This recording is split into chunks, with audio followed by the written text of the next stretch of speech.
If chosen one, this message didn't find you by accident. It's not just another video, it's divine timing. God led you here for a reason. Something in your spirit is being stirred. Something deep inside of you is ready to be revealed, renewed, and restored. You've been hidden, overlooked, and misunderstood, not because you're unworthy, but because God has been working on you in the secret place. This message is your confirmation. God is beautifying you from the inside out. You may not see it yet, and others may not recognize it, but heaven knows exactly what's happening in your life. This isn't just about external change. This is about a divine transformation that starts in the soul and manifests in every area of your life. Let's break this revelation down into 7 divine chapters. Let each one speak to the deep places of your journey. Before we dive deep, make sure you like, share, and subscribe. Because this message isn't just content, it's a divine confirmation for the chosen ones. If your spirit resonates with this, type 77 in the comments right now. That number isn't random. It's a spiritual signal, a code to the Most High, that you're aligned, awakening, and ready to receive the transformation that's already unfolding in your life. This isn't a video you stumbled on by mistake. This is divine timing. God led you here because He's doing something sacred within you, something that begins on the inside before it ever shows on the outside. Not everyone will finish this message, only those truly walking in purpose. But for those who do, a deeper clarity will activate. A new layer of healing, power, and beauty will begin to rise from within. This message is alive. It's spiritual. It's a truth you'll want to revisit again and again, because each time you listen, another veil lifts, another lie breaks, another part of your divine identity is revealed. God is beautifying you from the inside out, and by the end of this message, you'll know why. Let's begin. Chapter 1. The hidden work begins in the heart. Before God places elevation in your hands, He first does excavation in your heart. Chosen one, this isn't where the spotlight hits, it's where the Spirit works. This is the part no one sees, the quiet healing, the private battles, the silent growth that doesn't post updates but brings permanent change. You've been feeling the tension lately, not because you're doing something wrong, but because heaven is making something right on the inside of you. God doesn't start on the outside, He starts with alignment. Before the blessing flows, the foundation must be made strong. Your heart is the soil where He plants His promises, and He will not sow divine seeds into contaminated ground.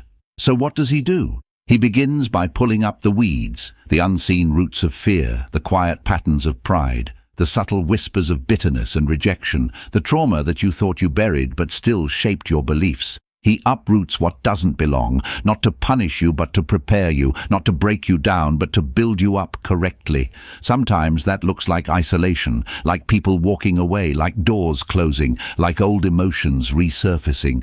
But don't misinterpret the season. You're not being overlooked. You're being overhauled. You're not being forgotten. You're being forged. Because where you're going, your heart must be healed. Your motives must be pure. Your love must be real, and your faith must be unshakable. The breaking you felt wasn't random, it was strategic. The discomfort wasn't a curse, it was a cleansing. God was exposing what was buried deep under the surface so that your inner world could finally match your divine assignment. He had to confront the hidden lies you believed about yourself. He had to silence the voices that told you you'd never be enough. He had to reset your identity, not based on trauma, but on truth. And that truth is, you are chosen, beloved, and destined. But in order to live from that truth, your heart had to be healed by His hand.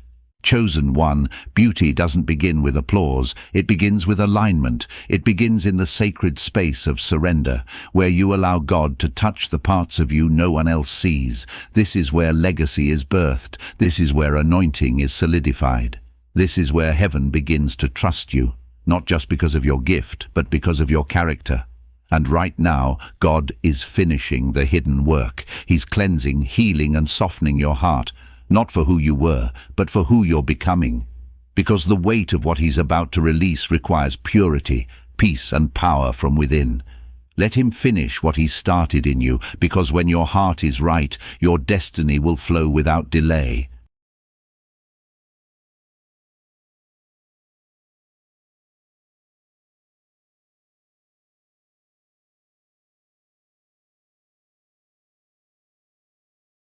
Chapter 2. Healing the wounds.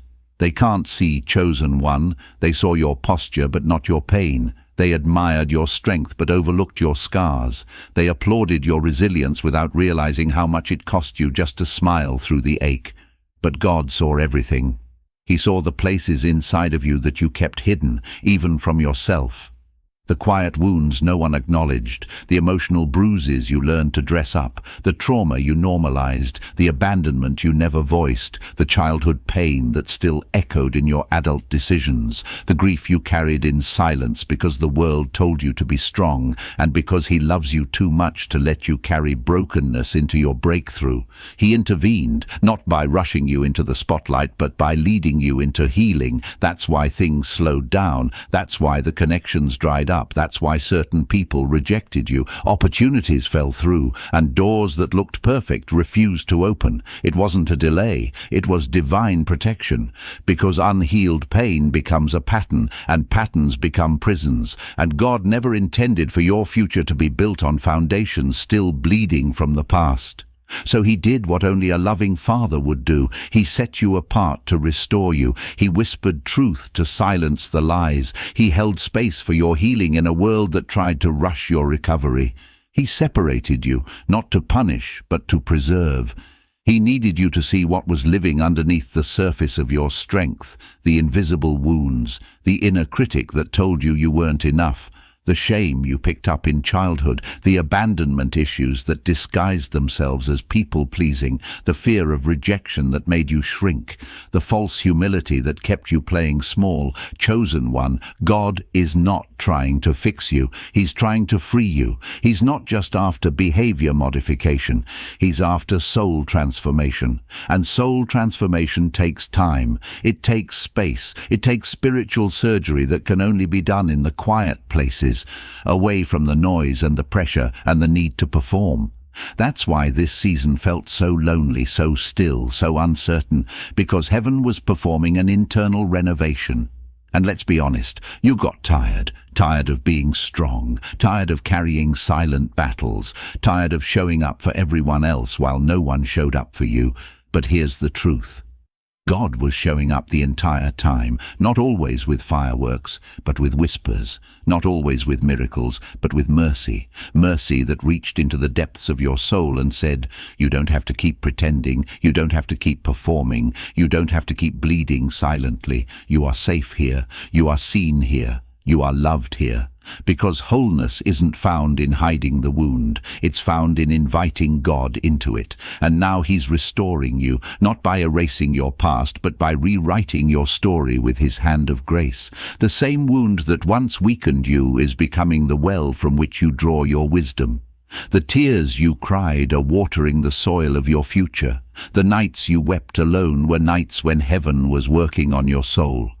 So yes, the world saw your strength, but now they're about to see your wholeness, healed from the fear that said you'd never be enough. Chapter 3. The stripping of false identity. Chosen one of the hardest things God will ever do in your life is strip away the version of you that was never truly you.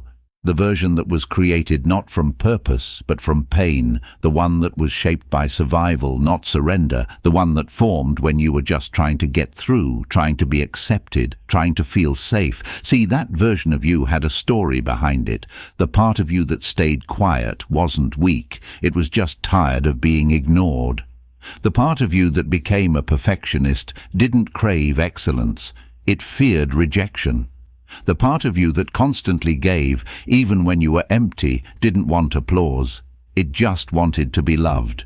But here's what heaven knew. That version of you could not carry the weight of your true calling because your divine purpose was never meant to sit in the hands of a counterfeit identity. So God began the process of stripping. He removed the masks. He exposed the roles. He challenged the fake agreements you made with yourself and with the world. Agreements like, I have to earn love. If I'm not needed, I'm not valuable. If I shine too much, they'll leave. If I tell the truth, I won't be accepted. He let those false layers fall off, not to shame you, but to free you, because the world told you to hide your light. Religion told you to shrink your identity. Trauma told you to silence your truth.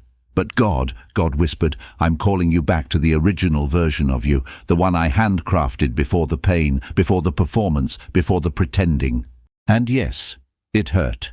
It felt like you were losing your mind, your confidence, your community, even your sense of self.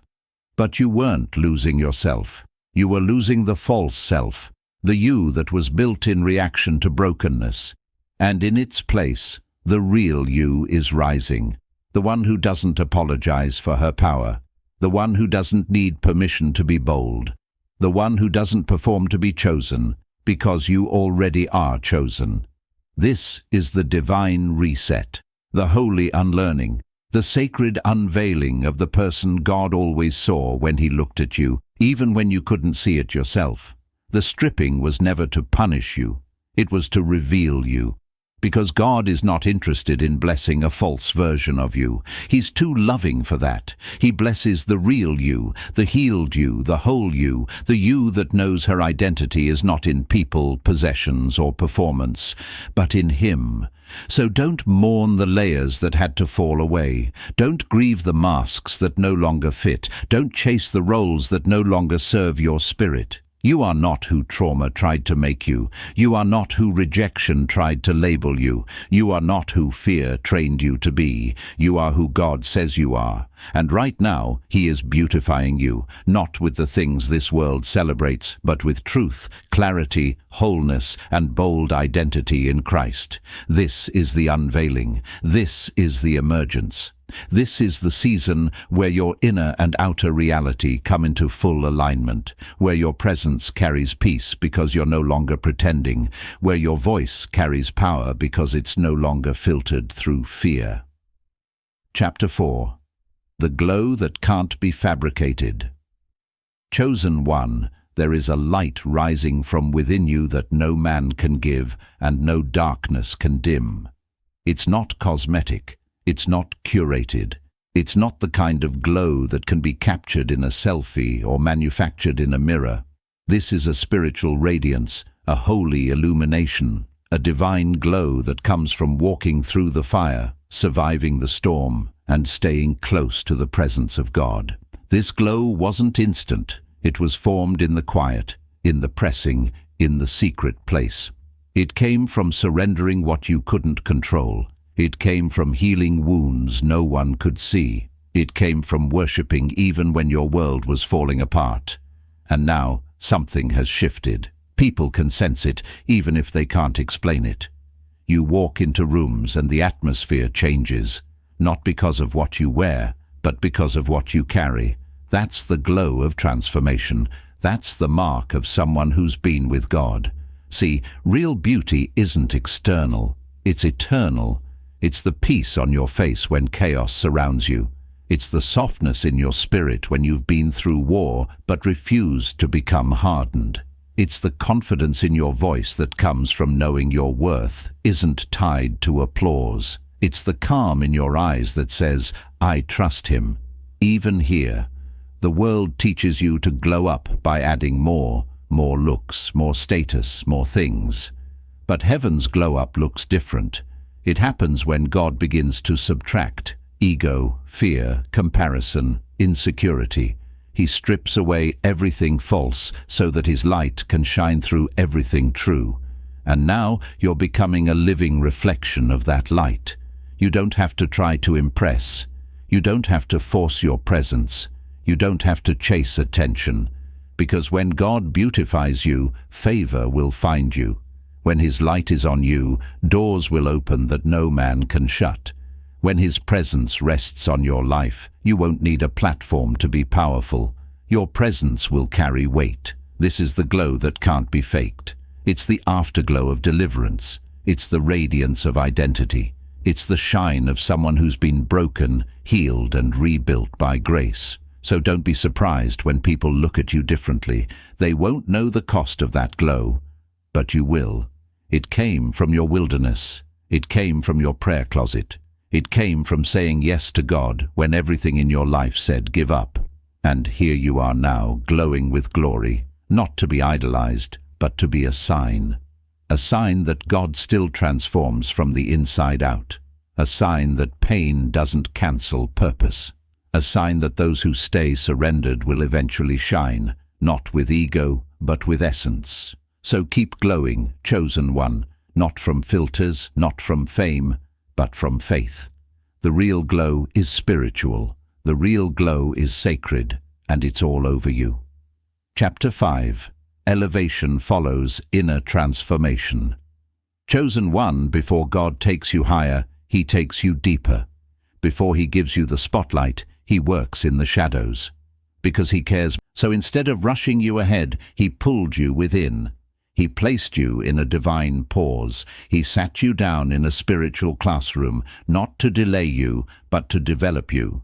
He started addressing the inner things, the pride that masked itself as confidence, the insecurity that hid beneath performance, the anger that was really unhealed grief, the fear that kept you playing small, the need for validation that whispered louder than your faith. You thought He was withholding the blessing, but in reality He was preparing you to sustain it. Because here's the truth. Elevation exposes everything. It exposes the hidden cracks. It tests your character. It magnifies your habits. And if the foundation isn't solid, the platform becomes a trap instead of a tool. So God, in His mercy, took His time with you. He purified your motives. He humbled your heart. He taught you patience in silence. He showed you who you are when no one's watching, so you'll never lose yourself when everyone's looking. He corrected your speech, not just what you say to others, but how you talk to yourself. He challenged your reactions so offense, bitterness, and ego wouldn't ruin divine opportunities. He refined your attitude so you could lead from humility, not entitlement. Because what He's building in you isn't ordinary. It's not for likes, followers, or applause. It's for legacy, for impact, for purpose. That kind of platform requires a purified vessel, one that won't buckle under pressure, one that won't manipulate the moment for attention, one that knows the platform isn't about being seen, it's about being sent. Chosen one. The season you're in is sacred. You're not being overlooked. You're being overhauled. Your character is catching up to your calling. Your inner world is being aligned with your outer assignment. And when the time is right, elevation will come, not as a surprise, but as a confirmation. Because God never promotes prematurely. He promotes those who are prepared, from the inside out. So, if it feels like you've been hidden, isolated, delayed, take heart. That's the divine blueprint for true greatness. The deeper the transformation, the higher the elevation. You're not just being prepared for influence, you're being transformed to handle it with integrity. This isn't punishment, it's positioning. This isn't rejection, it's refinement. And when the doors swing open, you won't walk through them wondering if you're ready. You'll know, because every quiet lesson, every hidden moment, every silent surrender will echo through your elevation. You won't just rise, you'll be trusted to remain. Stay grounded, stay faithful, stay surrendered. Because your transformation is the very thing that's unlocking your next level, and it's closer than you think. Chapter 6. God is beautifying your spirit for purpose partnerships. Chosen one, let's make this clear. God never subtracts without the intention to multiply. That's why some people had to go. That's why certain relationships ended without closure. That's why it felt like your circle kept shrinking, even as your prayers got stronger. It wasn't rejection, it was divine protection. You asked God for purpose. You asked Him to use you. You asked Him to align you with the right people, the right path, the right plan. But before He could bring in the divine connections, He had to remove the counterfeit ones. God saw what you couldn't see. He heard the conversations behind your back. He discerned the hidden intentions. He felt the envy that wore a smile. He knew who was tied to your destiny and who was tied to your delay. So, He started beautifying you from the inside out. Not to make you popular, not to make you more likable, but to make you spiritually aligned for partnership and purpose. See, alignment requires clarity. It requires a healed heart. It requires spiritual maturity. So God refined you until you no longer mistook flattery for loyalty. chemistry for covenant, or attention for love. Because the people coming next, they're not distractions, they're assignments. God is sending people who won't compete with you. They'll complete the mission with you. They won't be threatened by your anointing. They'll protect it. They won't drain you. They'll pour into you, and you won't have to shrink to keep them around. You'll grow together. But to walk in that level of alignment, your spirit had to be beautified first. You had to stop attracting based on brokenness. You had to stop choosing based on wounds. You had to stop tolerating connections that made you question your worth. So, God allowed isolation to become your training ground. He let you walk alone, not to punish you, but to strengthen your discernment. So now, when people show up, you're not led by desperation, you're led by revelation. You've learned to value peace over presence, purpose over popularity, alignment over attachment.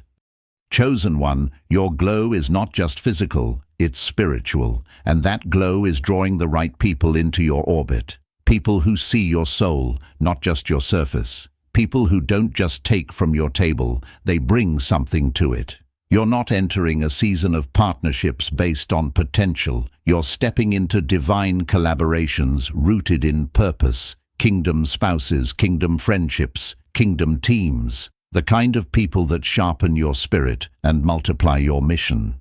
And the best part, you're now equipped to recognize them. Because God has beautified your spirit so deeply, you can sense what's real without needing proof. You can feel what's true without second-guessing. No more settling. No more spiritual compromise. No more entertaining what's beneath your divine assignment. The version of you that's emerging knows it's not about how many people are around you. It's about who's aligned with you. So get ready, chosen one. God isn't just beautifying you for display. He's preparing you for destiny-driven partnership. Chapter 7. This beauty will break chains. Chosen one, this transformation you're walking through, it's not cosmetic, it's cosmic, it's spiritual, it's sacred, and it carries power. You weren't just being refined to look good, you are being purified to carry glory.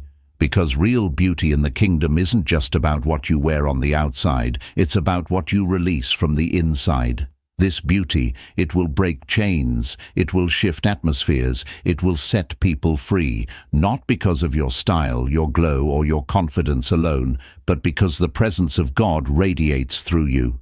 You've been through hell, you've cried in silence, you've healed in secret. And now, the beauty that's rising out of your story is a weapon, not just for you, but for others. You're becoming the one who breaks generational patterns. You're becoming the one who ends cycles of low self-worth, broken identity, and inner poverty. You're becoming the one who walks in rooms and carries healing without saying a word. Why? Because the beauty that God placed on you is spiritual warfare. It confuses the enemy. It silences every lie that once tormented you. It declares, I know who I am, and I know whose I am. People will look at you and see more than transformation. They'll see resurrection. They'll feel the weight of someone who died to their old self and rose in divine identity. Your life will become a walking testimony of what grace looks like when it matures, of what surrender looks like when it radiates. Chosen one, you don't just glow, you carry deliverance in your presence. The way you walk in peace will free anxious minds. The way you carry joy will lift heavy spirits. The way you've overcome silently will inspire others to fight again. You are a vessel of restoration. You are a carrier of kingdom power. You are a breaker of chains, and your beauty is the evidence of the God who makes all things new. Don't downplay your shine to keep others comfortable. Don't hide the glory just because they don't understand it. You were made to radiate. You were made to be seen. Not for vanity, but for victory. Because every time someone sees you now, they won't just notice what's different, they'll feel it. They'll sense the anointing that clothes you like a garment. They'll encounter the peace that surrounds you like a shield. They'll witness the favor that follows you like a shadow. And they'll realize, this isn't just beauty, this is divine, so walk boldly. Speak powerfully. Shine unapologetically. You're not the same anymore. You're beautified, sanctified, qualified. And this beauty isn't surface level, it's soul deep. This beauty, it's not just yours, it's heaven's, and it's about to break chains wherever you go. You didn't just go through a makeover, you went through a miracle. And now, chosen one, God is beautifying your life from the inside out. And the world is about to see the masterpiece he's been working on in secret. You're not just glowing, you're growing. You're grounded, and you're glorified by the hand of the Most High. This is your rise. This is your revelation. This is your reminder that you are being beautified by God Himself.